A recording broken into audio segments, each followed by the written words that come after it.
As a card magician, I go through so many decks of cards. I collect cards, but I end up getting to the place where after you use a deck for so long, they're no good for anything. You have to throw them in the trash, and I do just that. I discard so many decks of cards, but I don't always do that. If I grow a custom or a little attached to a certain deck, I throw it in this box, right? These are decks that I have a certain fondness for, right? But what happens is this box is really no good for anything. It's just taking up space in my house, right? And so I thought, how can I use this? And I have an idea. I'm going to take a deck of cards. This one's not completely fried or toasted yet. It might be going in the box soon. But we're going to go ahead and give it a good little mix, a good shuffle. And I want you to pick a card. And what I'm going to do is riffle through the deck. And I just want you to say stop wherever you want. And actually, I'm sorry, I changed my mind. I don't even want to touch the deck. I'm going to place it there and invite the spectator to come over and to cut wherever they want. And let's say they cut right here. Okay, so we'll take a look at this card. It's the Seven of Hearts. Now, this is the only time I'm going to actually touch the deck. I want to show them that if they would have cut one card sooner, it would have been an ace of diamonds. In fact, if they would have cut one card deeper, it would have been the Six of Diamonds. But they cut to where they did, and I would ask them to go ahead and finish the cut, but leave this card face up. And go ahead and put this deck back in its box. And that's it. We're done, right? This is where the box comes into play. I would ask them to either choose a deck at random, or they could go through and they could quite literally pick whatever card or whatever deck that they want. Let's say they choose the Aviators. It's a good deck. I remember getting this from Dan and Dave's site, where I met with the back design as soon as the spectator takes it out of the box. And I would ask them to turn the deck face up and to just spread through. Yeah, just spread through all the cards. You can see that every card's different. There is one card, and one card alone that is the opposing way, right? It's turned the wrong way around. I would ask them to check that out, and indeed, it is the Seven of Hearts. But that's not the thing. You could show them that, hey, you really had complete freedom of choice, right? You stopped where you did. The Seven of Hearts, the only Seven of Hearts. There is no duplicate. They have complete freedom of choice throughout this entire effect. This is treasure chest. What is up, folks? Welcome back to Ever So Slight. Jorge Anito here. Thanks for stopping by once again.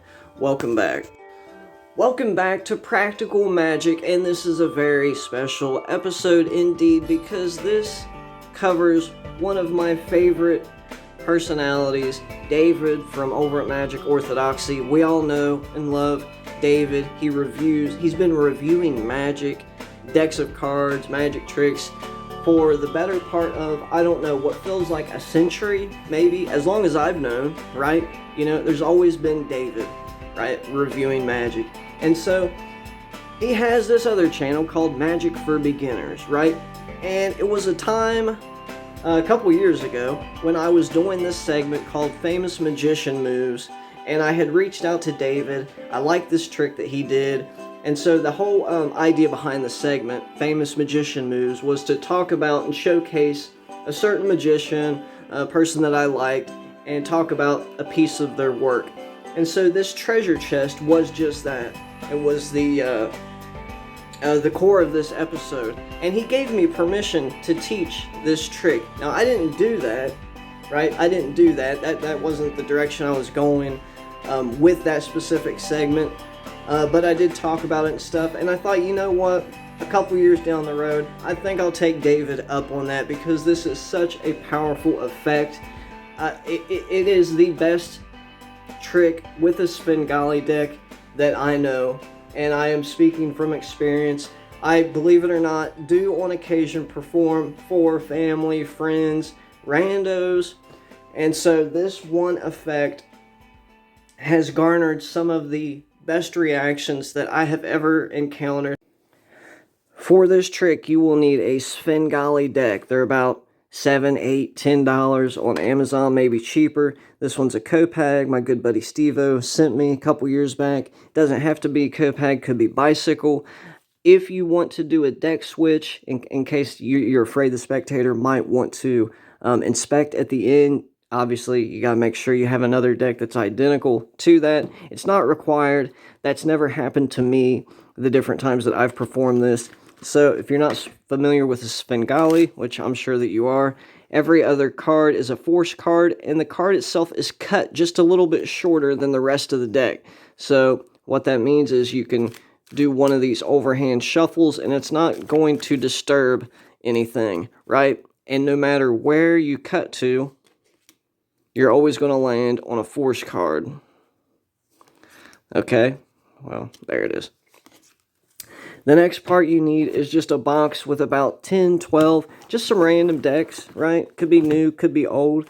And you want to take every single deck, and whatever the force card is in your Svengali deck, the 7 of hearts, obviously, you're going to take and you're going to flip that card the other way around, and you're going to do that with every single deck in this box, right? And that's basically it. It's so simple. That's basically it. You could make up your own pattern. Obviously, the one that I use, I'm a deck collector. All these old decks, I don't like to part with them.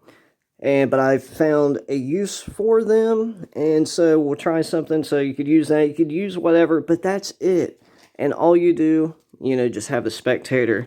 I like to do this where I riffle the cards. I say, I want you to just tell me stop when I riffle.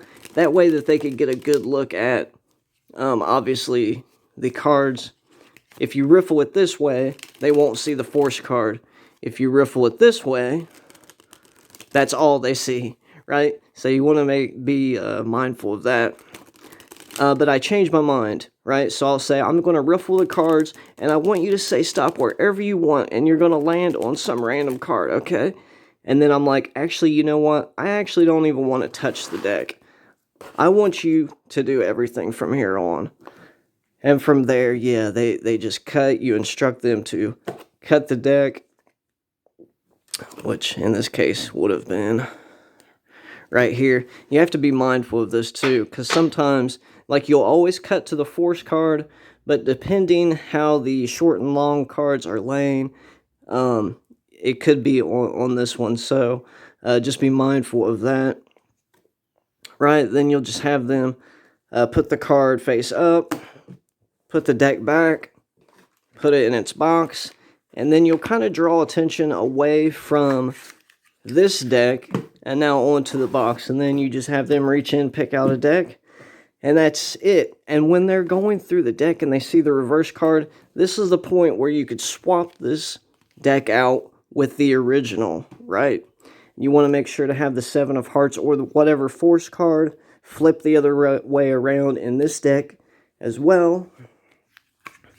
That way you could just say, look, you could check this out. Everything's completely on the up and up. There is no duplicate.